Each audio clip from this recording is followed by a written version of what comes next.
What is up, my peeps? Joshua Smith here with another GSD interview, where we interview top realtors, top entrepreneurs, and just straight up top badasses that dominate their space. So today I'm in the studio live here with my great friend and badass realtor. I mean, this is somebody that's closed almost 900 transactions, 896 transactions in one single year. Just an epic badass realtor, awesome, amazing entrepreneur, awesome person all around, and stoked and honored to have my good friend Carin Nguyen on the show. Welcome to the show, my friend. Thank you so much for having me. Yeah, no, stoked to have you here, dude. Excited to really dive in.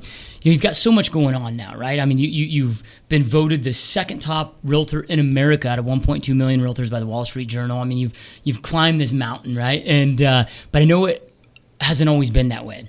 You know, right? You didn't start up there. So before we dive in and talk about all the different stuff you've got going on today and how you built this epic team, let's talk about Rewind the Clocks. What did you do before we got into real estate? What kind of led you into the entrepreneur journey? Yeah, so I'm going to back up, but I'll go quickly. One of my first jobs was a telemarketer. I mean, that was my first job. I don't even think I was 16 when I got the job. And I started at a portrait studio that had no business. It was brand new, and I just cold called out of the phone book, and I blew it up. And so never have had a problem with sales, did that, and then I got into retail banking, and I didn't realize at the time that retail banking was very sales-based. And in banking, I did really well with home equity. I blew it up, did like #1 in the Southwest. They sent me on a 7-day cruise, and then I started getting a lot of attention from loan officers saying, you're making the bank a lot of money. You should come to the mortgage side. And at the time, I was a single mom. You know, I had the benefits, and to go straight commission, I just thought it was irresponsible. But ultimately, I had to just trust my ability to do it, and I made the jump, and I did pretty well in the loan side. And then I saw the real estate side of things. Obviously, you're exposed to that piece, and as I did that, I thought, well, you know what?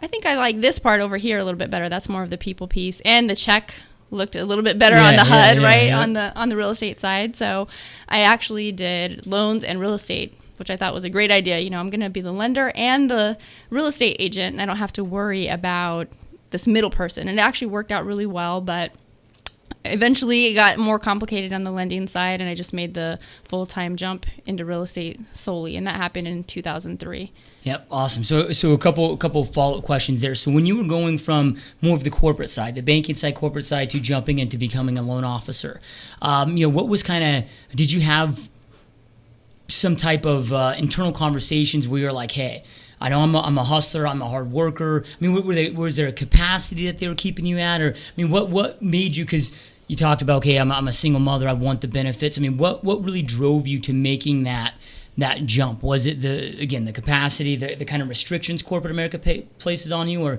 what was really going on at that point?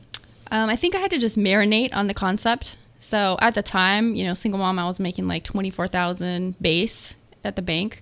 And then eventually got promoted, you know, pretty quickly actually to assistant manager and then manager. And so made better than that. You know, you're probably doubling that, but still nothing like the checks that the loan officers would show me when they came in. Yeah. And so when I really started looking at that and the concept, I didn't know what I didn't know, but, you know, well, how much different is it to sell loans there than it is here? Well, it's worlds apart difference, because you have people walk into your branch at a bank, and so it's walk-up business versus you have to go get it business. But I've never been afraid of that. So I think over time I just trusted my ability to do that, and sales is just in my blood. I've done that from a really early age, you know, lemonade stand and, you know, fundraisers for sports and stuff. So I've always embraced the sales aspect of it, and so I just got really comfortable with the thought and didn't look back, just made the jump. So when you made the jump into being a loan officer, what was the transition as easy or harder than you thought? And then how did you go out there and start building your business as a loan officer? I mean, was it going back to your 16-year-old roots where you're picking up the phone, telemarketing again? I mean, how did you start growing that business? Yeah, so that's a really good question. I started with friends and family. That's what a lot of people do. I started with I didn't say what bank I worked at, but I had a book of business where I did a lot of home equity loans. So I took a lot of that business and I converted those people, I refinanced them. And I just had a really great book that I worked that way. Yep. That was pretty much it. I mean, I wish I could say it was something complicated. If I look back and say, well, is it everything I thought it would be? I made the mistake. I cashed out my 401k. I was really young at the time. So I thought, well, I've had this savings and I'm going to use that to live off of. And I went from this corporate structure to I can do whatever I want. Yep. And I remember my mortgage broker, our branch manager, coming to me and saying, hey, like, where are you? Because our office was in Scottsdale and I lived in the West Valley. And he said, you need to come into the office. And I said, oh, no, I'm working on a daily basis, which was a lie. I totally was, messing around and enjoying, some of the time and maybe working an hour a day versus what I really needed to do. And so he got really clear with me. He said, no, you need to be in the office every day and you need to get to work. And so that was a really important conversation through that journey because it was embarrassing. I thought, gosh, I've never had to have anybody ever tell me that. But I'd also never been in a situation where total freedom. I had total freedom. And that was a dangerous thing, which is funny because we see that all the time in real estate too, right? That happens to some agents. And sometimes that's the worst thing that happens, especially when no one's looking to tell you, hey, what are you doing? Get in here and get to work. It's like the kid that had the strict parents growing up, like the hardcore, overly strict parents, and they go off to college, and then it's just party time, right? They can't handle it. They can't handle the freedom. That was exactly it. So you get your stuff together. You're starting to do some big things in the mortgage business. You are exposed to the real estate side. You're seeing the real estate stuff. So that ultimately was your transition in the real estate business.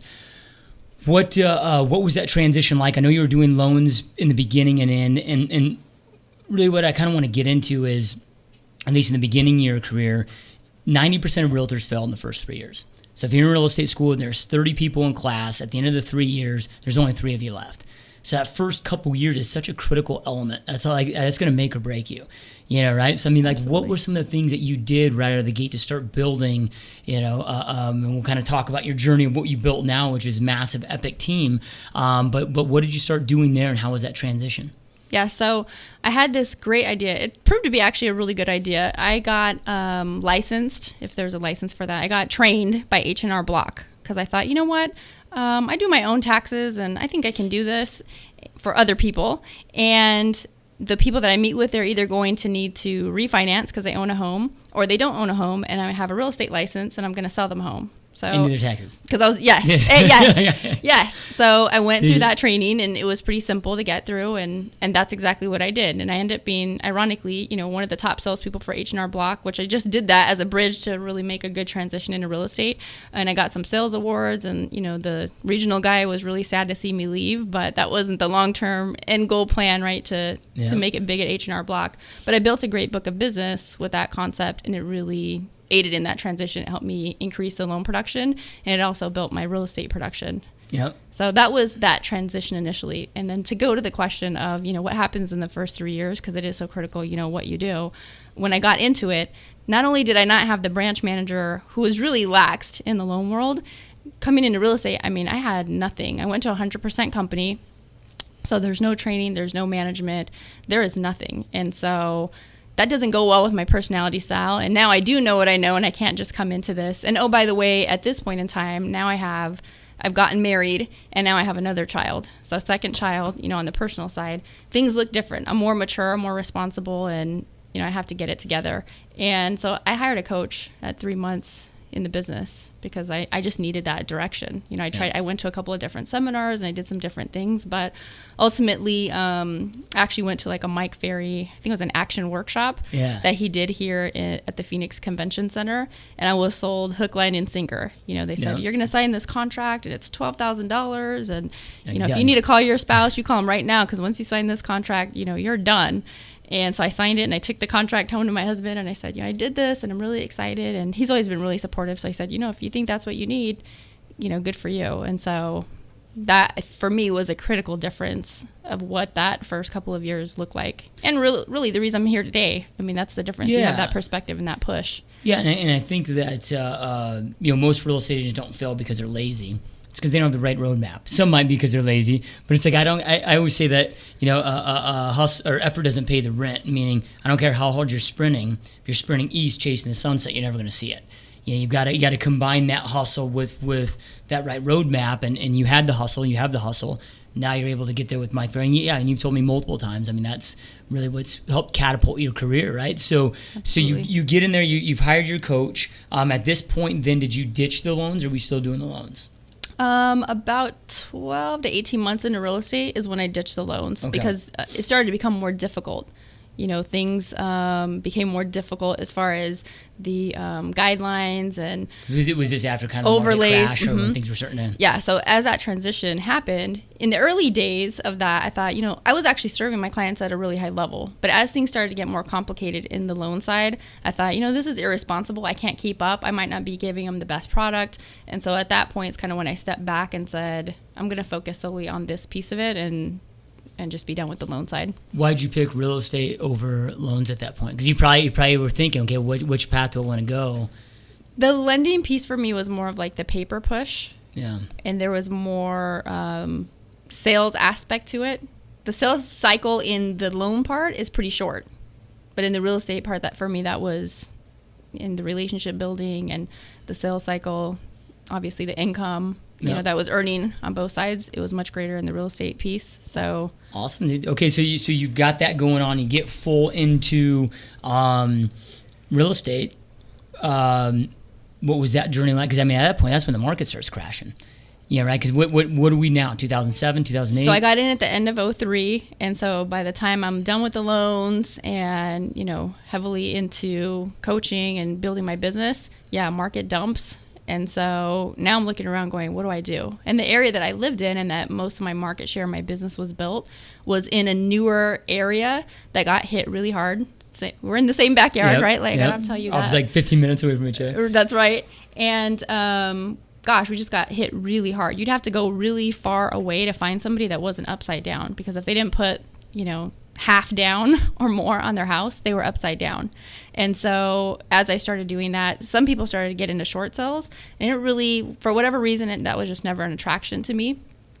But ironically, I got approached to do a BPO, 3 actually, and the person didn't want to pay me to do the BPOs. And I had done research and I'd heard, gosh, you have to be careful with that. You don't just do free work. But I thought, well, it's 3, so I can sacrifice the time to do 3. And I did the 3, and it was for a small bank out in Florida. And doing those 3, I earned the business. And ironically, the person called me because he used to be a Mike Ferry agent, and he said, I called Mike Ferry and I asked for somebody in the area, and you were one of the agents. So, hey, their coaching pays off again, that relationship, because that's how I got that opportunity. And they really did not have an REO division, and I didn't really know that much what I was doing with REO, but I'm really good at building out systems and processes. Yeah. So I just helped them structure and build what their REO department became. And when I saw that and what the income was and kind of got my systems and processes down, I thought, I need to rinse and repeat this. I need to go apply what I was doing before, which is, I was cold calling and door knocking. So I can do that in the REO world. I'm going to start prospecting to the REO world and get a couple more of these accounts. And so that's pretty much what I did. I had that great account, and then I went out and got 2 more, and eventually 3, 4, 5, 6 more, and I went for the bigger fish, which was Fannie, Freddie, and HUD, and I eventually got all of those. And thank God I did that, because the first clients that I had in years 1, 2, and 3 of REO, I didn't have any of those clients in years 5 and 6, 4, 5, and 6, whatever the numbers end up to be there. So it taught me, the same lesson. You never have all of your eggs in one basket in real estate. It's just dangerous. Things change all the time. And so that proved to be very well for me. Yeah. So, okay. So you get that first REO, and being an REO agent, I've got a lot of, or an ex-REO agent, I should say, as well myself, a lot of questions there too. But at that point, did you have any type of a team? Or are you still kind of just out there selling solo agent, just you, or did you have an assistant? Or what did your business look like when you first got that REO account? And then let's talk about how kind of slowly started building out your team to support that kind of business. Yeah, so I was doing really well in the equity business, traditional business, some agents call it, before REO and before the market totally crashed. So I had hired an assistant, and so she worked out of my office. So coaching, first best thing I did. Second best thing was getting that assistant, because it forced me to get up, get ready, get dressed for the day, because I wasn't going to roll down in my pajamas every morning with the assistant coming in. And by that time, I'd had child number 3, and so that just worked out really well, because if I had to leave and go on an appointment, she was there in my house. I trusted her, and she could, do baby duty or whatever I needed her to do in between sending email and answering calls and so forth. So when I got REO, I already had that assistant in place, and so she helped, field contracts and calls and all of those pieces. And so when REO started to become more, I hired a bookkeeper, was the next hire that I made, because that, I have to tell you, right? If anyone that's done REO, that's the next beast, is that accounting piece. And that's how, you can earn some great income, but you can have it all go out the back door with the hundreds of thousands of dollars you have out at any given time.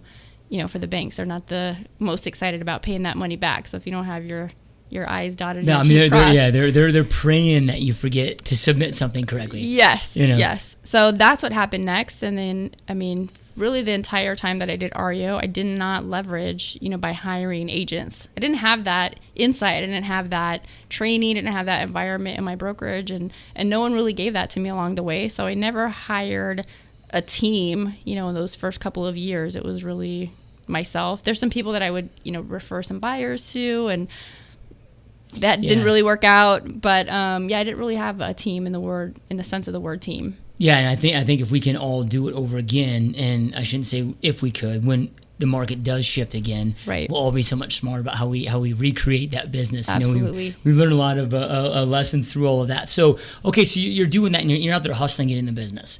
Because a lot of people might be like, I know I've had a lot of people approach me and be like, oh, dude, Josh, would you go to some conference and you meet these guys? I'm like, no. They're like, oh, you're lucky, you got 38 banks and now you have 300 properties. I'm like, well, if you call 10,000 phone calls, 10,000 dials to get 38 lucky, then I guess you can say it's luck.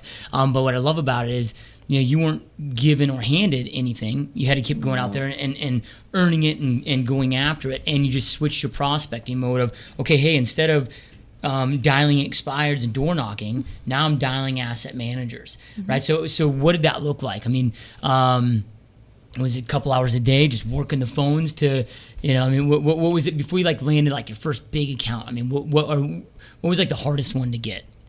The hardest one for me to get was Freddie Mac, which that came much later. But to answer the first part of your question, that's what I did.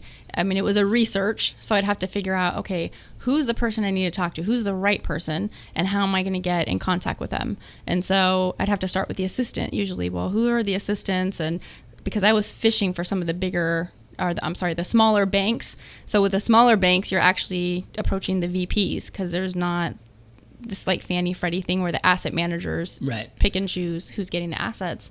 So I had to find the who first. And so that was time consuming. And then I would just, call the assistants and just call them like I was supposed to be calling them. Like the VP was expecting my call, this is Carin Nguyen, and I'm just trying to get a hold of Chuck, whoever. And that's what I did. And so I would just call and leave messages. And that's the first 2 to 3 hours of my day, building that piece of the business. Yeah.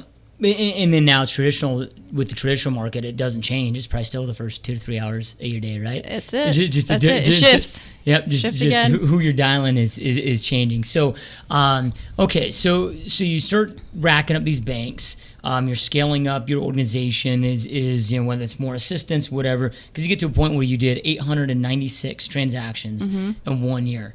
How does that even happen? How do you keep it together? What does that look like? Because I can't do math, but that's 80 some homes or more a month. That's a shit ton of homes. Yeah. Right? How do you keep it together? How do you sleep? How do you, because being in the REO world myself too, a lot of these asset managers want to deal with you. They don't want to always be, it's not as easily delegatable as all of us would like to think. So kind of just walk us through, what was that year like? What did your team look like? How'd you do it? Yeah. So in 2010, I actually opened my own brokerage. So a little thing I got to stick in there along the journey. Because I was getting some pushback from the company that I was in. They wanted me to pay different company dollar and splits. I don't think anyone ever anticipated, because at that time I was closing 200 to 300 transactions, that agents would be closing 200 to 300 transactions and not be under a team structure.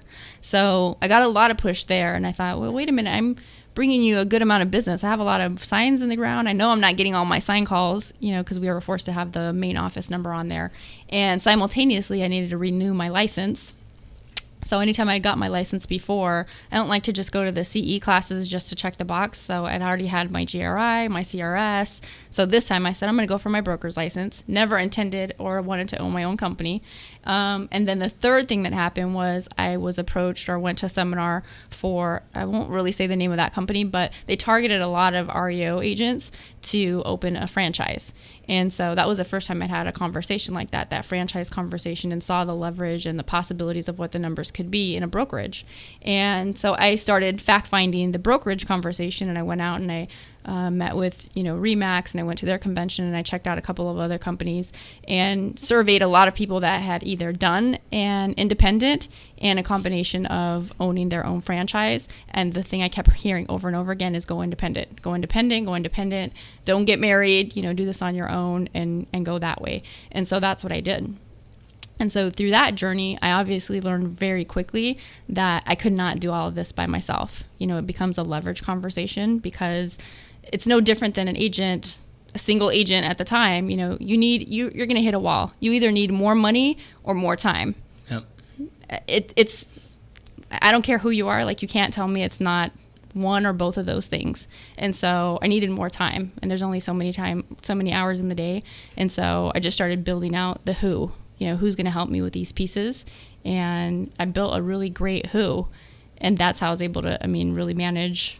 There's some, 3:00 in the morning days, it got really tough. And so when you're doing that, that was a big shift for me. Knowing what I know now, I wouldn't have gone to that 100% company. And that's not a slam to, people that are 100% company, but I think we go there for the wrong reason. Right. You go there thinking, I get to keep all of my money. Well, that's all well and good, but what's the cost of keeping your money? There's actually a cost associated with that, and I didn't know that at the time because no one ever explained that concept to me. And so it was costing me big in time. I had my fourth and the last child that I had during the height of, actually it was right. It was during REO, it wasn't the height, but doing like 300 transactions a year, and still doing some equity business. So I needed that leverage big time. And so it just became critically important. You talked about, what does that prospecting look like? You become a talent scout. You got to find the who's going to help me with all of this. And ultimately, I think we have that same conversation as a solo agent when we start to build a team. Well, who's going to work my past clients? They don't want to talk to somebody else. They only want to talk to me. That's not true. They just want the same level of service. So if you can give them that same level of integrity and they're getting taken care of and they like the person, they're not a jerk, they're just as charismatic and fun as you are, they'll work with that person all day long. Guess what? Asset managers, no different. They just don't want to call and not get you and not get anyone else that can answer their question. So As long as they can get somebody on the phone and get their stuff answered, you're fine. So I just started leveraging out all those pieces of the process and really built it up to, like a machine. It was a beast. Yeah. Like an REO empire, I guess, if you will, to have those components in place. Yeah, and one of there was a lot of things we're going through the REO that I hated. More that I hated than I didn't, that I enjoyed, right? Some people enjoyed it. To me, it was just not my style. I really didn't enjoy it. But one thing that I love about it is it forced us very, very quickly to become badasses on systems. Like, you are forced, like, overnight to learn how to create systems, mold systems, perfect systems, and very few top REO agents were able to make the transition back into residential real estate. And that's what I think is so awesome about you, why I'm so excited to have you on today, is because you were a top agent before REO. You weren't that agent that was just like, came from the asset manager. We all know those, license, right? Yeah. So we've all seen that agent that's born out of REO. So you were a top agent, high producing agent before that happened. Then you became, a badass in that space. Then all of a sudden that goes away. It's like we go into the office and you get a call from Fannie Mae and like, okay, you have 300 properties, but we're going to take everybody with 30 cap. Right. There was some changes like that along the way, wasn't there? Yeah. So you're like, oh crap, you got to. But anyway, it is what it is. Like, you can't bitch, moan, and whine about it. You just move and shift and shake and adapt. And you've done a brilliant job at, again, transitioning to REO and then transitioning out and now having a mega traditional team back in that. So let's kind of talk then about your transition out of REO. Yeah. I know some of it's, it's painful for all of us, but you did it and you did it on a great level. And now, I don't know what percentage of your business is traditional, but it's probably like 99. Yeah, 99% traditional business, right? So, yeah. And you're a mega agent. You're one of the top 5 in the whole entire state for Arizona. And we're in Phoenix, those that don't know, we're the most saturated real estate market per capita on the planet, and you got some huge producers out there, right? So huge producers. Yeah. So to be in the top few like you are is massive, massive, massive. So let's kind of go down that path. How do you transition out of that into creating what you've created now? And then I really want to dive into what's working epic for you here in 2015. So okay, cool. Really to make that transition, I shared with you, I'd already learned a couple of times. You have to be careful about keeping all of your eggs in one basket. So I wish we could have projected and had the crystal ball to know that the market was going to crash, because I can tell you honestly, I didn't know that was going to happen. So I didn't know I needed to learn BPOs and REO and systems and processes. And then I didn't really know, even by that first lesson, that I would have had to get these other banks. I just wanted more, and it just paid off that I got more business, because had I not done that, I would have been out of business, because as I mentioned, those clients weren't the same clients I had. And so we all knew REO would come to an end. I think it may have come more to a screeching halt than the way I anticipated it would happen, but I already knew it was going to taper off, So we were already starting to build a team. I already started to build a team before that happened. So we started in early 2013 to build a team. My husband of 13 years, he's from corporate America. We actually met in banking, and he did the mortgage stuff with me, but that just wasn't his cup of tea. So he went back to corporate America, back to corporate banking, did extremely well there, and was a district manager at one of the local, actual national banks. And I said, you're leading the people at the bank. We can use those assets, because I don't have time to deal with all those pieces. And frankly, that's not always my strongest suit either. I do great at projecting, like, what's the vision? What do we need to work on next? What's the marketing need to look like? But the people can't fall by the wayside. That becomes, like I mentioned, the who. We can't do all this work to go find the right who, and then they're not being taken care of. You have to have that accountability and those great conversations. And if there's anything I know about my husband, Son, is he has this knack of holding somebody accountable or giving them some really difficult news or conversation, and they walk out, feeling good somehow, and they give them a hug. That doesn't happen with me, that's not the conversation. And I'm aware of that. And that's just who I am, because I'm just going to hit you a little bit harder, and I just want you, I want to shake you, and I just want you to go out and go. And so he came over. He eventually left, and he came over and to help with the brokerage and to build the team. So that was another huge piece, because that helps give me some additional leverage. You talk about the who. That's a huge who, because that's somebody that I trust, and I know the value that he brings to the conversation and to the team and building that. So we just really started using that prospecting conversation again. Hey, this is all I knew. This is what I used to build my business. So here we're going to apply it with everybody else. And as the traditional equity started to come back, that's what we did. So we started making, the just listed, just sold. We weren't really seeing expireds.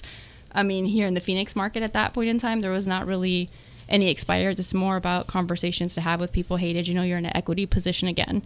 And so that's what we did there. And within all of the agents that I have within my team came from within the brokerage. And it was just really identifying, would they be a good fit? And is it a win-win situation for us both? And so that's what we did there. So really, like 2 years ago, 2013, you're really starting to build your team from scratch. Even though you're from zero, because everything in REO had been solely administrative staff. Yeah. So you're like, well, no, she had a team of 8, doing 896 units a year. Well, yeah, but no. You literally were starting from scratch, and rebuilt this traditional team now in a couple years of doing massive business. So when you said going out there, expireds didn't exist, you're having conversations with people to give them an equity position.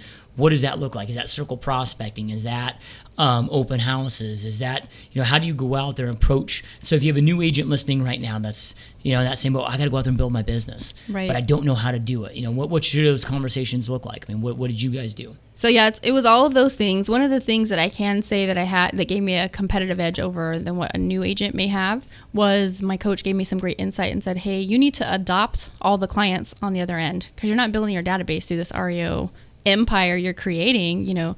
the house is sold, you're gone. You have the same seller and you don't have that database. So we went out and I feel like we did a pretty decent job adopting the clients on the other side. And so those became the people, 11 was kind of the bottom for us in the market here. So in 13, somebody that bought a house in 11, they already had some good equity. So we were reaching out to those people and they kind of felt like they knew us, saying, hey, guess what? The agent that sold them the house had never even followed up with them. So they some of them forgot. It's interesting because people will call us still to this day and say, hey, you're the one that sold us the house. And we look it up and we weren't the one that sold them the house. We were the listing agent, but that's fine with me, right? So we adopted the clients there. But what does that look like though? So when you say adopt a buyer, does that look like, okay, I just put them in my database to get a monthly newsletter? Does that like, do you get a pop by maybe 3 weeks after closing? Welcome to the house. I mean, what did that look like to put them into your list and adopt them? Yeah, in the immature parts of creating my team, the pop by would have been great, but that wasn't anything that I thought of at the time. So at that point, they just started getting our monthly newsletter, and then we did some things to capture their email addresses, through the mailings that we were sending, and then they started getting market updates via email, and then we got their phone numbers, and so then we would call them, quarterly on top of that. Awesome. So that's that piece of it. And then the other piece, though, going back to like what would an agent do to start from zero, which is the other piece of it. That's only a fraction of our business, the adopting the client piece. So the other part is, we're just circle prospecting like mad men and women to have conversations. It's a numbers game. Who is looking to buy or sell and who do you know? And it's just that conversation time and time again. And then leveraging the REO that we still had to do open house. Yep. So we're doing a lot of open house, on those at the time. And between those activities, that's where the bulk of our business came from. If there's another thing I had to add to that, agents, I had a couple of agents on my team that were pretty seasoned real estate agents. So they'd had a good COI and a good book of business, but not a lot of them were working it. Not because they didn't necessarily know how, but you just don't have that accountability in place. And so coming to the team, there's business that they're bringing in based on some of the systems and processes that we're putting in place there, and we're helping them leverage that database. And so that was another critically important. Some agents don't want to come to the team and bring your database because that's mine, that's my database. Right. But if you're not doing anything to work it, then how much is your database worth, if you're not doing anything to work it? If we can help you mine the gold, then I think that's of worth. Yep. Absolutely. So, and then now, okay, so we had a conversation right before we started this that you have a team of 9 right now, and you guys are growing at a fast level. You're hiring right now at a fast level. You got a lot of things in place, structure in place where you're really trying to amp up the hiring and grow that team. So from 2013 to now, you've transitioned totally out of REO, less than 1% of your business, to now, I don't know where you started in 2013, 1, 2 agents, whatever. Yeah, 4. To now 9. Still, did you just continue doing those same tactics all the way up to what you're doing now? I also see one of the benefits of being in the same market is like I see all your stuff. Yeah. Right? So okay, I see your Facebook ads. I see this. I know last time we talked, it's been like a year or so since we met last, but at that point, I think you were just transitioning to Boomtown and some different things. Like, what are you doing right now, 2015? Because things are different. Sign calls are ineffective. Not totally ineffective, but they're a hell of a lot less ineffective. I mean, if somebody gave me the choice between taking sign calls or running very Uber specific targeted Facebook ads, I would take Uber specific targeted Facebook ads. It's like, what are you doing now today, 2015, that it has allowed you to grow so fast, continue to grow so fast? Like, what are you doing right now? It's just crushing it. The biggest thing, I hate to sound like a broken record, but it's the who. So when we first started the team, I was a solo agent. I still had solo agent mentality and starting a team. So what does that even mean? Some people start a team and some people start a team. It was that mind-blowing, wasn't it, Josh? Some people start a team, or they call it a team, and they just have buyer's agents. So they just have people that they refer business out to, and then they say, oh, yeah, well, I have a team. Well, I would argue with you. I don't think that's the definition of a team. I think a team is, you have a leader that's in place and people are being held accountable, and you have these great systems and proven systems and processes and structure. And so when I started getting people into the team, I'm just really taking anybody that I think can, do an okay job representing the name. Because I've worked really hard, and in REO, you know that it's really hard to hold up. Some people really tarnish their name and reputation in REO. Yep. And so I can say pretty comfortably. I mean, when you have a big target on your back, when you do that type of volume, you do have a target on your back. And so, gosh, I've never had anybody come to me and just go, she did this or she did that. If the reoccurring theme song I hear is, you have created a really great name for yourself, I've never heard anything bad about, you, how you run your business or how you treat your people. And so that served me really well, by the way. So I never aligned with somebody that I didn't think had, good morals or integrity. But as far as, what my expectations would be for them, if I'm going to use the Josh Smithism, it would be the hustle muscle, the hustle muscle was not there for some of the people on the team. Good, bad, or indifferent, that we just weren't aligned in that thinking. And so today it's really the people that we have. The activities really are not all that much different. It's just these people get it. They think on a bigger level. They're not having, you kind of joke and say the split conversation is people that are not doing as well financially always worry about the split. And it's like, no, it's not a split conversation. This is a net bottom line. And actually had a good friend of mine break it down to me really well. And he said, I'll work for somebody at a 1% split if the denominator's right. Yep. And I thought, that's it. But the problem with a lot of people is that they won't do that. They say, well, I don't want to do 50-50. Well, why not? If you're going to make X, and you made X last year, that's like double or triple what you made. Why wouldn't you do that? And so that's just an ego conversation. We'd have some people like that on our team. We're trying to constantly resell them on the value. Well, that's time consuming. So that means I'm not spending time doing the right activities to build the business. And nor is my husband if we're kind of like in the mud with those type of conversations. So to go back to, the question of, well, what is it that we do? We still do circle prospecting. We're just highly effective. Like we've made thousands of calls. And so they're money on the phone. They know what to say. They're not just making the donuts every day. They get business when they pick up the phone and they make those phone calls. We do the same thing to circle prospect for open houses. We're still really big on the open house piece of it. We're doing some things in Facebook, but not hitting that definitely as hard as we could. We're doing some farming in our areas. And then it's just a targeted marketing campaign. So the things that we are doing Facebook in, it's the same areas that we're sending the mail to. It's the same areas that we're calling in. And so it's just that saturation. And now because we've been doing it for time, now things are popping, right? We're starting to get that result. What would you say the percentage of, at least your new business, not past client, but new business, what would you say like the percentage breakdown would be? Is it X amount from circle prospecting, X amount from open houses, or is it kind of hard to track because it all comes, because you're doing them all in such a saturated area? It's an interesting number because I look at that frequently, and it's hard to say, this is specifically from the circle prospecting or on the dialer, because mixed in with that is also the follow-up that we do. And so, the whole adage or cliche, the fortunes in the follow-up. So it's hard to lump all of that together because I know we wouldn't get the business that we get if we don't have that high level of follow-up. If I had to make a guess, or like a good analysis based on the things that I looked at, in the last week, outside of the sphere and referral, probably 30% of it is coming from that circle prospecting piece, because now we have expireds. Right. So then that's a big play there. About 15 to 20% is the mail pieces that we've been doing, again, because we've been doing that for a long period of time. And then we do a lot for pay-per-click, and then we're still handcuffed to the Zillow, Realtor.com, and Trulia piece, and that yields us a good amount of business as well. Yep. So are you still using Boomtown in your business? We do still use Boomtown as the primary CRM and to push the PPC through. Now, are you, and it doesn't have to be Boomtown, but what is the best piece of technology you feel that you use in your business right now? The dialer. The dialer, which is what?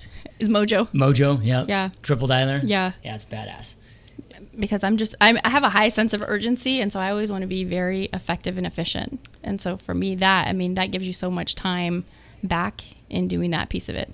Now, on a leadership aspect, Boomtown is great, right? Because we can organize things and we can see things much more effectively in there than days past with some of the old-fashioned CRMs that we were using. So it's kind of a tie between those two. Yep. So, and here's what I love about real estate, right? Like you can be, actually we recorded a session this morning in the studio here before the interview on, one of the listeners said, hey Josh, I just graduated from business school. I'm an entrepreneur, kind of think about real estate. Why real estate? I'm like, well, what other place can you go? 2-week crash course. As a 23-year-old young punk kid, college dropout, $1,000 my name, and you come in here, next thing 6 months later, a year later, you're making more than doctors, attorneys. I mean, I've never seen an industry like it. And it leads, there's so many epic stepping stones in areas that this leads. I mean, you've been featured and co-wrote a book with Brian Tracy, right? So, I mean, you've done a lot of other ventures it's led to a successful coaching business with you. At what point, let's just talk about maybe the coaching business. At what point did you start transitioning? Okay, hey, I'm in real estate, I'm growing all of this. At what point did you decide, hey, let me add another kind of spoke or another stream of income to my business over here based on what I've known, and then now you start this coaching business that you're running right now that you're kicking ass at? Yeah, so I think in that transition from out of REO into traditional, you definitely gain some respect in that type of a transition. And so I started getting approached from other people to just say, you know, gosh, how do I do that? How do I do this? And so I just took on some clients that way, some here in my own backyard and then across the country. And then I really liked that giving back piece of it. I thought, this is really great. I really like this coaching piece of it. Now, I did learn that I couldn't help everybody equally. And I knew that early going on. So I didn't just take on any client. It's really no different than a buyer or seller. There's an interview process, and if I thought I could do a really great job with their business after I heard where they're at and where they want to go, then, you know, we'd sign up and game on and let's go. And I kind of mentioned earlier, I'm a really hard, honest conversation. So if you want somebody that's going to fluff you and they give you an assignment or homework and not hold you accountable to that, you know, I'm not your gal for that. It's going to be a really difficult conversation, and you should be pretty irritated with me at times. And if you're not, I just don't feel like I'm doing my job, right? Like, that's not being a good coach. So yeah, I mean, people don't need a waiter or a waitress, right? That's just trying to like the please cheerleader to go, you know, you're doing a good job. The person that's going to kick their ass. It's going to give them a hug and kick them in the ass in the same conversation. At the same time, yep. And it's and most coaches are just too freaked out. Yeah. In order to really, really be honest. It's like, hey, no, I love you enough to be brutally honest with you, and it may hurt your feelings, you know, so. You know, it's interesting that you said that, because I think there's this counter dependency in some of the bigger coaching companies, and the bigger coaching companies are fabulous because those are, you know, the coaches that I still have to this day. But when you have that counter dependency, it's almost like they don't want you to need to cut the cord. And so for me, hey, if you outgrow me, that's great. I feel like I did my job. No one's outgrown me, by the way, yet, because for me, that's the fun part, right? And that's the part I love about real estate. It's always changing. So that challenge for me to stay in front of my clients, like they're going big and they're doing the things I ask them to do, and you know, no one's outgrown the things that I've given them yet. But to me, that's a fun everyday challenge to be pushed that way. Well, and I think one of the reasons that people aren't outgrowing you yet is because you're a practitioner in the game. Yeah, I think that's one of the biggest mistakes coaches make is either they never played the game. Like if I was trying to teach you how to box, right? And I'm teaching you how to box, but I've never been in the ring, been punched 12 rounds straight in the face and been through that pain. How can I coach somebody through that arena? So that's part of it. Or they've been detached for so long they just forget what it's truly like. So you're always having to level up yourself in your own business, you know, so you're so focused on your own personal growth, it's very difficult for anybody to really outgrow you. That's the plan. Yep, that's it. That's the game plan. So you know, you've got this one-on-one coaching platform. I mean, how do people? Maybe some listener bases or some listeners are like, hey, you know, I really like Carin's style. She's proven herself. She'd do some epic stuff. I mean, how would our listeners reach out to you? Do you have a website? How do they learn more about you and your coaching? Yeah, absolutely. So the website is firedupnow.com. And they can send me an email, or they can just go to the website and fill out the contact information there. Email is just Carin, Carin, @firedupnow.com. I don't want the listeners to hear that, well, if I didn't do REO and I'm making a transition from REO into traditional, that's, you know, the only thing I can help you with. That's just how I started the endeavor. And I think when you hit a certain level of production in real estate, it just becomes about giving back and educating and sharing, and you know, the outpour then becomes what the fulfillment is, right? And that giving back concept. So I'm a mom of 4. I know what that looks like to run a business, and that's really what helped me big time in my career, is having a coach that also had children. It could have that sensitive side and understanding, but also say, okay, but you need to go out and do X, Y, and Z, and this is how you need to structure and manage your time, having, you know, your babies through the significant growth, you know, that I had during that time. So I'm fully capable, you know, I have a diverse group of clients, and diverse types of business. It's not prospecting based only either. So I have the aspects. Yep. And pretty well rounded all the way around in that coaching conversation. Yep, absolutely. Well, and you've proven it over and over again, meaning you got licensed in 2003. You proved it as Nello, you proved it as a real estate agent, you proved it pre-REO, you proved it post-REO. So, yeah, I couldn't agree more. So let's kind of go more into, get out of the real estate realm, though, because I want to talk about some personal stuff of more kind of what drives you and what keeps you pushing the way that you're pushing, right? Because, I mean, you could be to the point in your life where you're probably like, okay, like, pretty good, like maybe I just kind of step out of this and but you just keep pushing, you keep driving, you've got some massive goals out there. What do you do personally, so kind of a two-part question, what do you do personally to get clarity on what you want, and then what do you do personally to goal set to make sure that clarity is becoming an outcome for you personally in your life? So every Saturday and Sunday morning that's my favorite time. It's hard for me to do a lot of planning. I can get some in, Monday through Friday. But again, I have 4 kids. One's gone to college. So there's still 3 in the house I have to get ready. So everybody in our house is up at 5. Doesn't leave me a lot of time unless I'm Josh and I get up at 3 or 3:30. I need like 7.5 to 8 hours of sleep. I just need that. So It doesn't leave me a lot of time. So Saturday and Sunday morning for me, everybody else will sleep in. I can get up at 4:30 or 5, and I have that time to myself every weekend to plan and look at, hey, what are we doing right here? Do I like the path that we're going on? Let me reassess. And so for me, it's just having that built-in time and not, I can't sacrifice that time. If I know we have something else going on, I need to build that in, because when I don't, my day just doesn't feel right. I'm off. And so I just have to keep that going. So is that just, what does that time look like? Is it planning? Is it reflection? Is it all of the above? I love to read, so it's a component of reading, for usually 30 minutes. Sometimes if I'm really liking what I'm into, that can go a little bit over that time frame. And then I'm journaling, and then the journaling leads to ideas that I'm coming with from the reading, getting it inspired, and then journaling, kind of getting clear, and then to the planning. What do you do to keep setting these big goals? Because every time I meet you, it's like, okay, here's where we go. Like we were talking before we started this interview, and I'm like, okay, what's next for you? Like, well, expansion teams, we're going to be here, and then we're going to start expanding other parts of that, whatever. Like, how do you, so you've got that time that's focused on that growth and whatnot, but what are some other things that you do? Maybe it's people that you hang out with, or maybe it's certain types of coaches. What do you do, though, to keep, because good's the worst enemy to great. And it's so easy to get into that whole, it's good enough. I'm selling, 500 homes a year. That's good enough. I could go chillax right now. I could, chill on my negative edge pool, looking over the Phoenix Valley. Still a little sad I haven't got that invite yet. But soon, whenever you want. I'm just playing. We're not there enough right now. Right? We travel. Like, what do you do to making sure that you're not that good enough person that gets stuck in that gap? Yeah. We didn't talk about, but I closed my brokerage. So December of last year, I actually closed a brokerage, and I knew I was closing it like mid-year last year.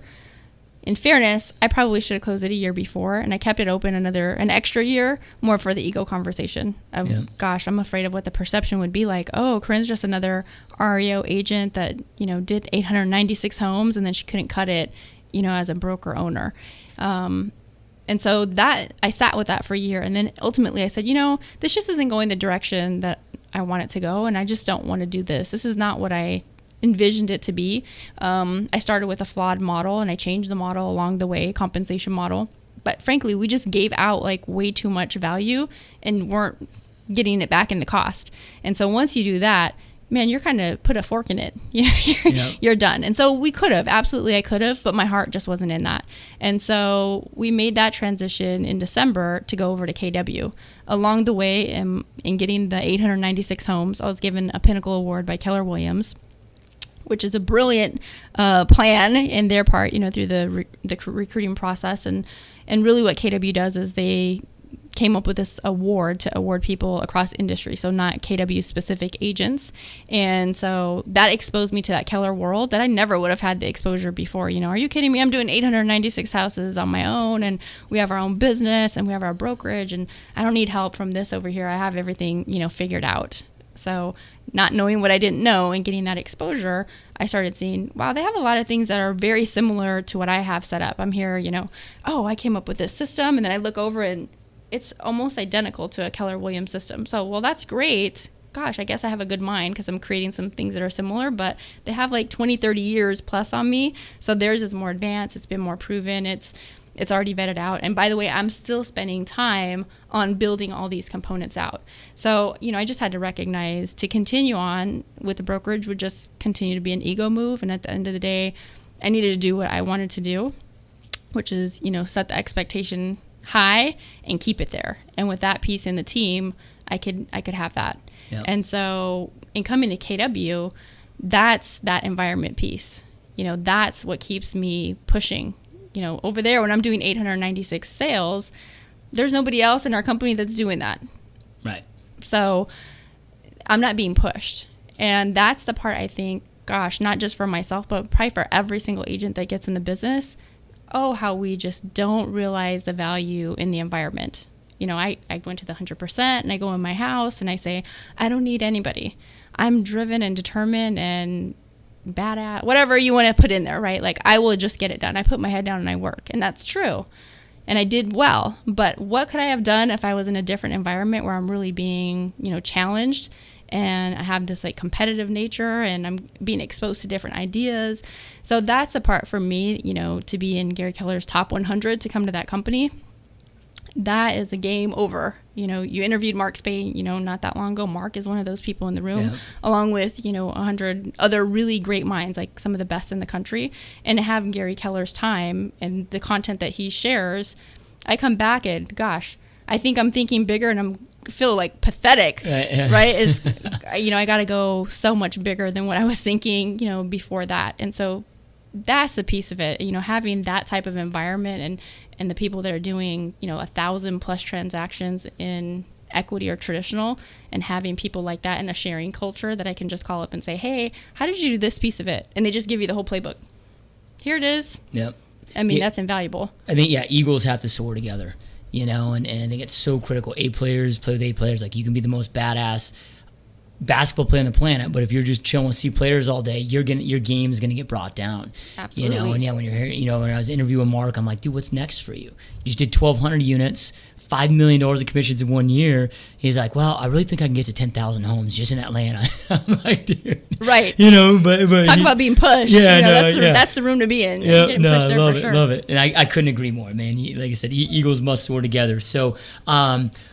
Okay, you have 4 kids, right? So 3 at home, 1 that just started college last. She's home for the summer. She's going back. She'll be a sophomore. Okay, so 2nd year in college, and then you've got, but through your business, I mean, you built all of this with 4 little kids at home, essentially, or 4 kids, and one thing that's difficult for entrepreneurs is a lot of people assume that success doesn't come without sacrifice, meaning, okay, if I want to be uber successful like Carin, then I can't be that great mother. And I think when I talk to a lot of female entrepreneurs, they struggle with this more than male entrepreneurs, just because there is that more, I don't know if it's a different bond or whatever, but they feel this different guilt as a mother. Like, I think guys, maybe it's just society, how we're brought up, is like, okay, you just go work and you come home and it's done, right? And, so there can be this internal struggle with women entrepreneurs that I don't think exists in men entrepreneurs, right? Yeah. But you're living proof that you can do it all, right? You've built these epic businesses. I'm not saying that it wasn't a ton of hours and a ton of work, but you've also been able to be an epic, awesome mom, wife, and create this life. And I know balance is the word, but you've been able to pay attention and live it all intentionally. How do you do it? How do you do that? What would you tell maybe a coaching client or another female entrepreneur that's maybe going through those struggles of really how to hold all that together? Yeah, so anyone that's heard me speak before, like our former agents at the brokerage or agents in our team, they know I love the saying, yes is way easier than no. And so when you get clear on that and you can start telling people no, your whole world changes. And so I just had to get really great about setting boundaries. And I'm not going to sit here and say like, oh yeah, I'm Mary Poppins and I do this, and behind the scenes it looks like this at home. It gets really messy. It gets really chaotic. And there's times I look back and I say, wow, I have this regret. I should not, and I have guilt and anxiety that I carry because I chose to go out and meet with that client. And you remember those ones specifically because you'll make that sacrifice for something that was important to your family, and then that client cancels. Or something happens and you go, oh, why did I do that? So you have that happen so many times, and you get clear to say, you know, I have to set boundaries. And if my clients or the people I'm surrounded with just don't respect that, then I can go out and find someone different to work with.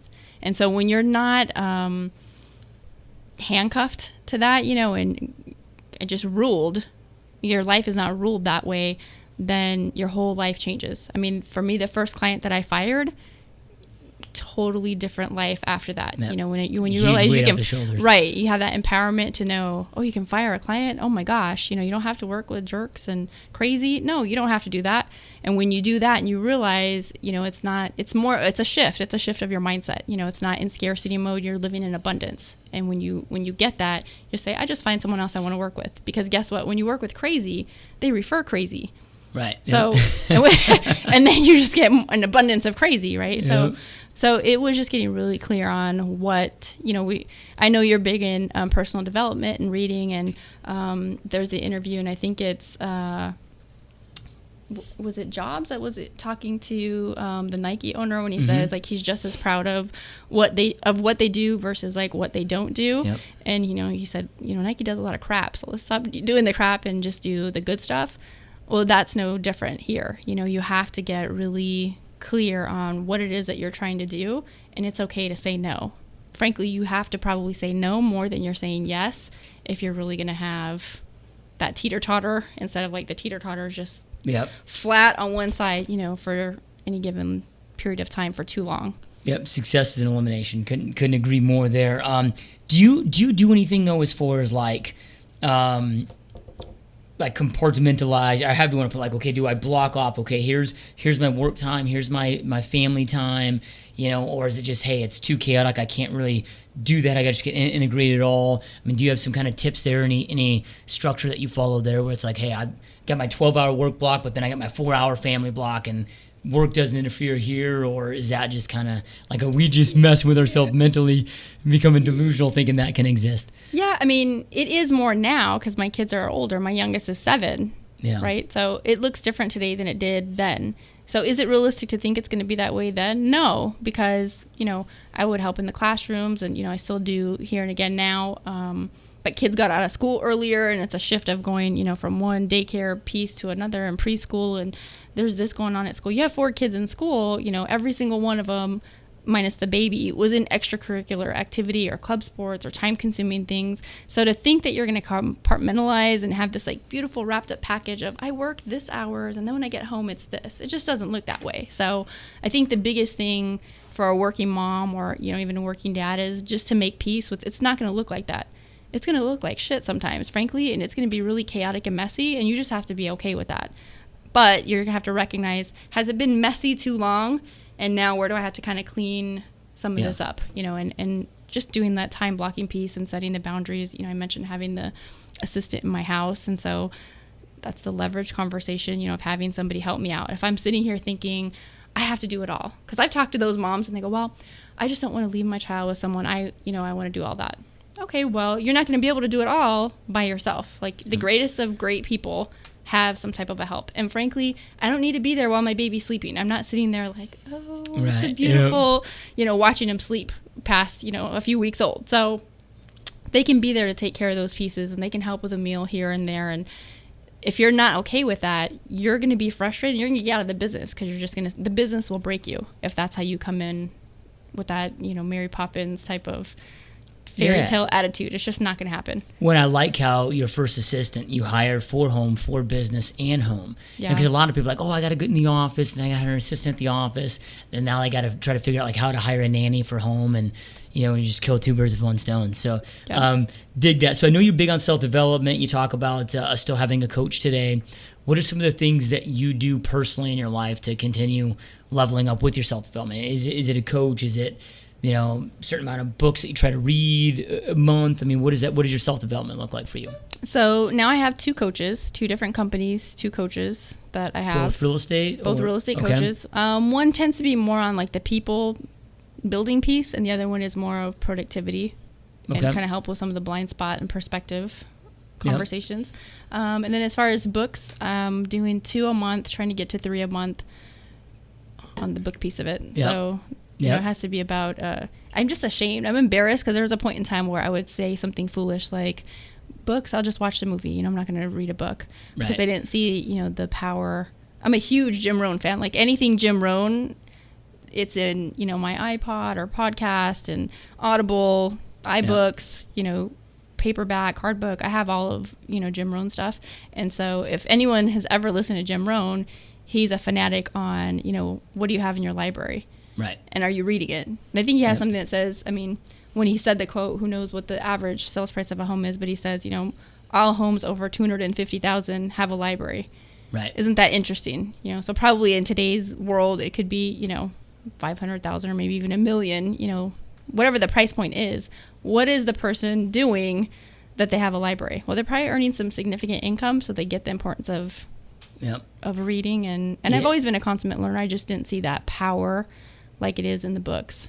Yeah, we were just at Infusion South, Aaron, myself, and brought in my strategist from Austin, Texas. We all flew there and spent a couple days at their campus doing some build-outs of some new software. And inside their library that they have on campus is another Jim Rohn quote that says, poor people have big TVs, rich people have big libraries. Yeah, I love that one. Yep. Such an epic quote. So what would you say if you were like, okay, I've only got 1, 2, 3 max, like, okay, these are, I know it's so tough to say this, but essentially what I'm trying to break down to is like, what would your top recommend reads be to our listener base? If you're like, hey, these are the top, if I could only recommend 2 or 3 books out there that have had the most impact on my life, like what would those, whether it's 1, 2, 3 max? Number 1, I would say The Compound Effect. Darren Hardy's a mentor of mine.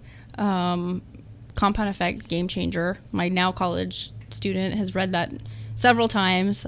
Everybody in our organization has read it. And as a matter of fact, we do a morning huddle and we all share for some social accountability 2 to 3 compound effects that we're working on. So it's a really simple read. Somebody that's not a big reader, you can muscle through that, no problem.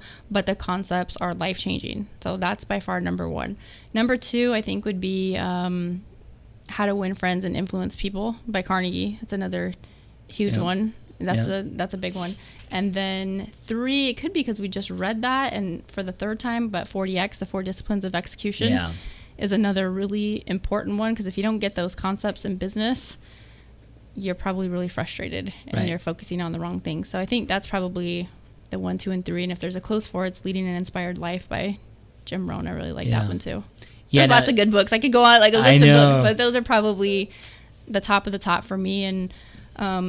And big in reading, you know, at least 2, and trying to get to the 3 a month. But I'm rereading some of the same books. Mm-hmm. You know, we talk about, hey, go to the same seminars because you get something different when you go the 2nd and 3rd time. I don't think that's any different. And my mentor, Darren Hardy, talks about that. You know, you need to read a book more than once to really get the concept, because you're in a different point in your life. Yeah. So when you do that, you realize, oh, yeah, I do probably need to read this a couple of times to really get it to saturate. Yeah, you know, most are just looking at cranking through books just so they, I read 3 books just this to have week, the conversation, you know, or whatever. Okay, well, what did you think about this? Like, well, I don't remember. It's like 6 months ago I read it. Don't get through it, get from it, right? So yeah, you dissect it, and I mean, I like books like Think, Grow Rich. You know, I mean, I've probably cranked through that book at least a dozen times, right? Yeah. Compound Effect. Now, I'm a big audio guy, so I'm not a big reading. You know, to me, it's just stare at a screen for 14 hours a day, and my eyeballs, by then, they just can't seem to handle it. But audiobook, 2x speed, I just crush through books. I do like the 2x speed, yes. You know, I do like that. That's a winner. So, like, Compound Effect, I mean, same thing, probably close to half a dozen times. Have you read his new Entrepreneur Roller Coaster? I have, but I've only gotten through that one once. So yeah, that's a good book, too. It is a good book. So, okay, so let's say it all goes away. Mm-hmm. Right, like something happens, you just get totally wiped out. And just speaking business, like family, everybody's good there, but business gets wiped out. You're 100% starting from scratch. You have maybe like $500 to your name, right? But you've got this PhD of knowledge that you've gained in your mind, in your head from all the years of, the ups and downs, the goods, the bads, all of this that you've done. What are maybe the first 1, 2, 3 things that you go out starting immediately to go out there and do with little to no money to rebuild this empire that you built? I need to talk to people. Okay. Like, this is one of the things I absolutely love about real estate. People will say, you're probably really sad that the REO crashed, and I said, no, actually, no, because I had it at a sweet spot and I was starting to get bored, frankly. So you can count on real estate. You're never bored. You're always reinventing and having to be versatile. And so that part for a squirrel like me is awesome. Yeah. But if I looked at, I think we overcomplicate it, and it's really simple. You just have to talk to 20 to 30 people every single day. Yeah. So if I go to any new town, new city, if I go anywhere, I can pick up the phone book and I can just start calling. I used to cold call. You asked that, and I don't know why I forgot it. But in the loan days, that's one of the things.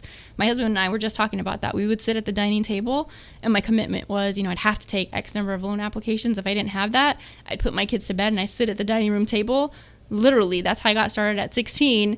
Pull out the phone book and just what are we doing today? We're not starting at A. Let's just pick a page and just start calling. And you just start talking to people, and it's really that simple. And people kind of get attached to, they yell at me and they don't want to do anything. Well, that's great. Just go on to the next. I have a lot to offer and I have a lot of value to bring. If somebody doesn't want that value, I just keep on moving and to find the one that wants it, because I have a lot to offer. What kind of suggestions would you give, or maybe with your coaching clients, because I'm sure you come across this when people say, look, Carin, you must have a special gift. You started doing this at 16. I am so freaked out and afraid of rejection, and this stranger that really doesn't care about me or my family on the other end of this phone, screaming at me. What are some things quick advice that you maybe just deliver to people to just get over it and start dialing? One of my favorite lines is, when the why is big enough, the how shows up. Yeah. So, I talked about sitting at my dining table. I have kids I have to feed. I can't. We're not going to lose our house. We're not going to not feed them. This is a non-negotiable. So it's different when you want something versus you need something. So when you're really crystal clear on what you need to do, I think you just get over the rejection. It becomes not as important, and you just have to tell yourself it's not personal. And I think when we have a high level of confidence and know the value that we bring to the conversation, the rejection it's turned. It's a different mindset. You turn that cog in your mind to say, listen, you don't want to talk to me? I'm trying to help you out. Okay, great. You don't want my help? Great. I'm going to move on to the next person that can really use it's not even just wisdom. Because if you're a brand new agent, maybe you don't have that high level of skill or high level of knowledge. But gosh, to have a high level of integrity in this business, there's a lot to be said. There's a lot of people that have a really hankin' commission breath. Yeah. And so they do things just for that commission. People can hear that. They can feel that over the phone. So when you're calling genuinely caring and concerned and curious about their situation, they appreciate that. Yeah. And that's how you get the business. Now, if you're not somebody of high ethics and morals and integrity and don't have charisma and you don't have confidence, it's going to be a really hard time, in real estate. You have to have, one, if not a couple of those traits. Yep. Love it. Love it. So before we kind of hit with the last question here, how do people, I know you gave your coaching website, but maybe plug that again, just in case they weren't able to write that down. How do people reach you if they have specific questions? Is it just go to the website? Is there other contact information you want to share with people? I know you got a speaking gig coming up that you wanted to share with them. How do people learn more about you? Ask questions. How do people get a hold of Carin? Yeah, so it's really the same contact information. It all funnels into the same account, just for simplicity. So that again is Carin, CARIN at fireitupnow.com. And that's really the best way that they can reach out to me. The Fired Up Now is a concept that I created, kind of what it says. I want people to get fired up, stop trudging through life and shuffling along, get excited and have some passion and purpose. And so that's a blog and has some content in there. It's really kind of the foundation for the coaching and speaking that I do. And I check everything in there personally. Those emails go to me. So if you want to reach out, that's how you get me. And you have a speaking gig coming up this month? I do. So later this month here locally in Tempe with Fidelity Title, I'm going to be doing a class, I guess, if you will. It's called How to Build a Badass Team. Awesome. Because like you said, in building REO, you definitely learn all those systems and processes. And I know there's some agents out there that are trying to decide. Really, I think there's three types of agents. There's an agent that's hitting the ceiling, and so they either need the more time or the more money, and they're trying to figure out, what do I do next? Do I join a team, or do I open a team or start my own team? Or I have somebody that's, gosh, I have the determination and I have the will, but I just don't know what to do. Great fit for a team. Or you have somebody that is a great candidate to start a team. They're not just I'm going to refer the buyers out, but they want to really lead people and start a team. this fits any one of those components. And so that event is on August 26th. It's from 11 to 1. We're going to feed you, and we're going to talk about, even if you're an individual agent, there will be a lot of great content in there for you just about building out systems and processes to repeat success. Because if you do it once well, you want to make sure that you can replicate that. And so that's going to be at Fidelity's main office. Address to that is 60 East Rio Salado Pkwy in Tempe here in Arizona. And we'll make sure Aaron will get it on the show notes so everybody can see that there as well. You guys should like meerkat it. Right, so like people that can't make it there, we actually have who we have on here, but we'll get people from like France and that's cool. That's cool that you said that, because I just remembered that they are going to do a live stream of it. So I don't have the details on how to get that set up, but I'll get those over to you so that you guys have it and they can stream it. Yeah, awesome. Dig it. Okay, so last is kind of a question, kind of a statement, whatever you want to call it, but GSD mode, get shit done mode, right? Was started to really just kind of like your fire now, like to inspire people to go out there and live that epic life, right? We have such a short existence here on planet Earth. Before blink of an eye, it's over, it's done. We're 84 years old, we're on our deathbed. We're going to ask ourselves, what do we do with this gift called life? Do we get on the field, play ball, and go create something epic, or do we piss away this one gift called life we were blessed with, and it's too late to go change it back? So this whole entire show is really dedicated to get people to provide inspiration, but not just inspiration, because it's a problem with motivational speakers is it's all just bringing the heat, but to bring the heat, bring the motivation, the inspiration, along with a ton of tactical information to give them the skills to go out there and create the life that they wanted. So with that being said, any words of kind of last encouragement, inspiration that you'd like our listener base to hear? Our listeners are a lot of real estate agents, a lot of new agents or agents getting into real estate, or maybe struggling real estate agents. But then we also have a lot of uber successful real estate agents just wanting to take it to the next level. But we also, about half our listener base is other entrepreneurs or people that are in corporate America wanting to make that transition into entrepreneurship, right? So any kind of last words of inspiration, encouragement out there for people to just really go out there and create the epic life that that they should have, right? Yeah. So, I warned I love Jim Rohn. So it goes back to like, is it the pain of discipline or the pain of regret? And I think if we look at that, people that really go big, they have disciplines in many areas of their life. And so when you can see that, you're famous for your weight transformation, and losing, over 100? Yeah. 100 pounds? 118 pounds, right? So with that discipline of how you had to exercise and eat and all of that piece, that transitioned and transferred over to other parts of your life, right? So that's no different. Some people say, well, I'm already lean. I don't need to worry about this. I'm just going to focus on my business. I think you have to look at all the messy areas of your life and clean that piece up along the way and make it a real priority. Because if you're just going to hit this one part hard, it's going to get messy really fast unless you're very disciplined in more than one area of your life. And so I would say focus on all those areas. Definitely you got to be a big learner. Mike Ferry is famous for saying, just open up the coffin and get in. If you're not going to learn, right, like what are you doing on a daily basis? Because when you stop learning, you're dying. And so that's not what I signed up for. There's so much to be taught and to be learned and to be shared, that's an endeavor that I have to go out and kind of get as much as I can on a daily basis, and then eventually hit a spot where I can go and outpour that and help other people. And by the way, I'm probably learning a lot in that teaching process as well, because to be able to teach, you have to have that high level, in that piece of it. And the biggest piece is really just work on building confidence. You do a great job with the webinars and trying to help people build their skills. And even with these events, the whole premise here is, hey, let's talk to some other agents and let's give people these experiences and teach them how they can go out and build their business and have an epic life. Well, you know what? It starts with confidence, because when your confidence isn't where it needs to be, it's really hard to get up off the couch and just pick up that phone and face the rejection. So I think really ultimately is, daily just working on your confidence and get your confidence built up.